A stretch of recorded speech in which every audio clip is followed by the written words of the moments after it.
Good morning, Guardians. The Hijabi Gamer here, and it is Friday, and it is freezing. So yeah, I'm being lazy about the camera this morning. Anyway, it's Friday. Xur is in the tower, sent to you by the Corpus, of course, and he's got some. All right, he has some sucky stuff. All right, I'll be honest, straightforward, sucks. Anyway, just the usual reminder: this is Destiny 1. Which means you have less than 48 hours to locate Xur and pick up what you want. So he arrives on Friday at 5 a.m. New York time, and he departs on Sunday at 5 a.m. New York time. You know he's in the tower if you see this mark here by the stairs. There's a number of locations he can be in, but they're always like the same locations. It's not like it's completely random. You're not going to find him, say, in the garden behind the big doors or anything. Deep in the temple's Hey, Minnie. his spawn still prey. Anyway, he's right over here in the Crucible area. Yes. You're going to destroy this chair, you know. Anyway, he's got, I don't know, I feel like he's had the same stuff last week, but I could be wrong. So he's got, first off, the Telesto and the Queen's Command. So the Telesto is a fusion rifle, okay? Please don't use my chair for a scratching post. All right. So the Queen's Command, I think, is the less likable ornament. I don't even own it. It's purple. I think it's kind of boring, but that's the ornament you get. I'm more of a fan of Lingering Vestige, which is the blue, like, liquidy one that looks pretty cool. Okay, Telesto is a pretty cool fusion rifle. I'm a big fan of it. It's got unplanned reprieve, fusion projectiles attach and detonate with a delayed void blast, because I like anything that has blasts. It doesn't have to be a void blast. So that's the cool part of it. Minnie, watch out. Careful, Minnie. Careful, Minnie. Careful. So that's the delayed void blast. Then it has this perk here, which really, if you're a solo player, this really isn't much. Multi-kills with this weapon spawn orbs for your allies. So, yeah, unless you're in a fire team, that's really not very useful. But we're talking delayed void blasts. We're talking about void blasts. That's it. That's all you need to know, okay? Telesto has void blasts, which makes it worth it, okay? The ornament is disappointing. You'll lose, like, because it's 25 silver dust, and if you dismantle it, you only get 5. But, again, delayed void blasts, okay? Next, we have the Dragon's Breath and Tiger Shark, which I believe was last week.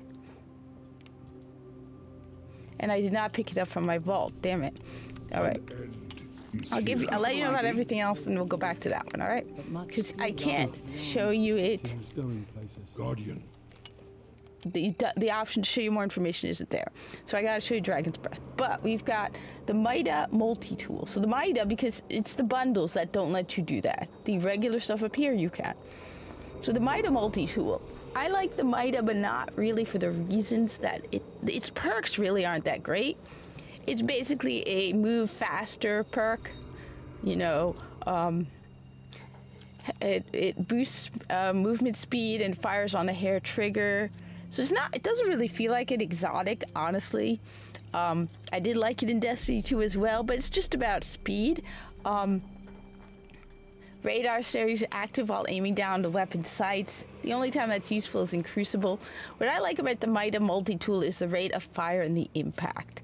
So it's not too fast, it's not too slow. It's in the middle, so that's why I like the Mida. I often use it instead of a sniper rifle because of that, but that's why I like it. I don't use it very often, but sometimes I'll pull it out while doing a nightfall. Because of the rate of fire. Then there's the usual Legacy Engram. It's not worth it. You'll probably get just a year 1 item. Which, sometimes you'll get the exception where you get a year 2 item, but usually you'll just get a year 1 item. I'm sorry, the cat. Next you have the Peregrine Greaves for the Titan. The Peregrine Greaves, shoulder charge deals bonus damage when activated in the air. It feels kind of meh. It's weird when you get used to playing Warframe. Like I said, it's really weird because the fact that it's just like bonus damage, whereas with Warframe it would give you the exact percentage. So you don't know if you haven't used the Peregrine Greaves, you don't know if it's worth it. So comment down below. Are the Peregrine Greaves worth it? Let other people know, is it worth it to use the Peregrine Greaves? Because it just says, shoulder charge deals bonus damage when activated in the air.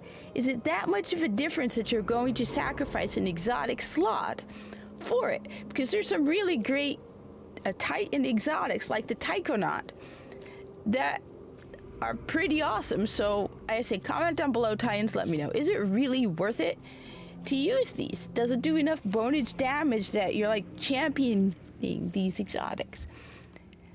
Next, you have for the hunter, you have the Achiliophage Symbiote, which I don't remember even using. Golden Gun gains one additional pot shot per use. I can see this being really useful in the Crucible, or if you're like dealing with high level, like randoms. So it probably isn't great against a boss, but like already I'm thinking of a spot at the beginning of one of the Nightfalls that this would be helpful, where you have 4 shots, so you could get 4 like one-shot kills with it. It's probably also great for the Crucible. I'll admit though, if you're going after a boss, you want to use the Celestial Nighthawk. Don't use this, because the Celestial Nighthawk turns your Golden Gun into a single shot with twice the power. So I always do the Celestial Nighthawk when I'm fighting a boss, like Challenge of the Elders. But this could be very useful if you're dealing with high-level enemies, like in a Nightfall, and you have a lot of them, and you want to shoot, and it's individuals, because Celestial Nighthawk is only great against one enemy, whereas this would be great against multiple.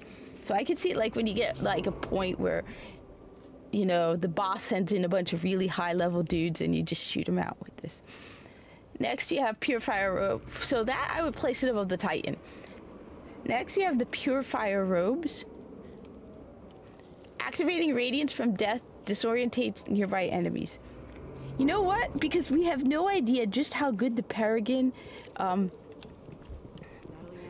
Greaves are. I like that in the sense that it reminds me, I've said this before, this reminds me of in Warframe, when you like are downed and you come back again and you like throw the enemies away. I don't remember using this. I have a Titan and a Warlock, but it's been a while. I've been leveling them up again, playing a new Titan and a new Warlock on PlayStation and Xbox, so I can play more Titan and Warlock. But I really actually don't play a lot of Destiny during the week. I play other stuff. So once I get my Warlock, I probably have this because I picked up everything. But yeah, anyway, yeah, it's always good to pick everything up. It adds to your Grimoire score. And if you suddenly decide to play a class you normally don't play, it's great to have this stuff just in case. Then you have the usual curios, and I will show you my vault and where the Dragon's Breath is. So you see, the problem with the bundles is you can't see the information about them, which is why I have every single one of them. And my Dragon's Breath is actually with another character. So I switched it, but then I forgot. This is my vault, by the way.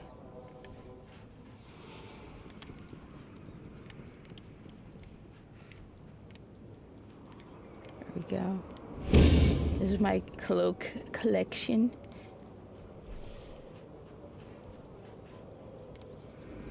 Yeah, I have them all. Alright. So in order for me to be able to show you it, I have to have it. So the Dragon's Breath, this is the ornament. The Tiger Shark, it's the only ornament. Release trigger from weapon fires. Release trigger after weapon fire to drop a solar damage napalm canister, which, I mean, I'm not going to argue, the more flaming flames of flaming awesomeness, the better. This Saturday, I unlocked flaming flames of flaming awesomeness on my Titan, so the more fire, the better. I'm just going to say, the more fire, the better. When you're a guardian and you're fighting bad guys, okay? Like the Fallen. a kill with the final round in the magazine increases reload speed, which is good. I mean, the one thing I definitely do miss while playing Destiny 1 is the Hunter's Evade in Destiny 2, which does the reload, because some weapons are just so slow to reload. Reminds me of what they say in Borderlands. Ammo. Without it, you're just a schmuck with a paperweight. Anyway, in case you want to know where you pick up more ornaments, it's over here. I did a video about this briefly for someone. It's right over here. Cool. Anyway, thank you for watching. Like, comment, subscribe. I'm probably going to be, like I said, when Destiny gets come on. Sony keeps remastering all their old games, right? Now that Sony owns Bungie, it's just a matter of time before they remaster Destiny 2. Destiny. It's just a matter of time before they remaster Destiny. They're knowing Sony, they'll remaster Destiny 2 as well. But, come on, they're remastering everything. Just give them time. So, like, comment, subscribe, share this video. Give advice to other new Destiny players.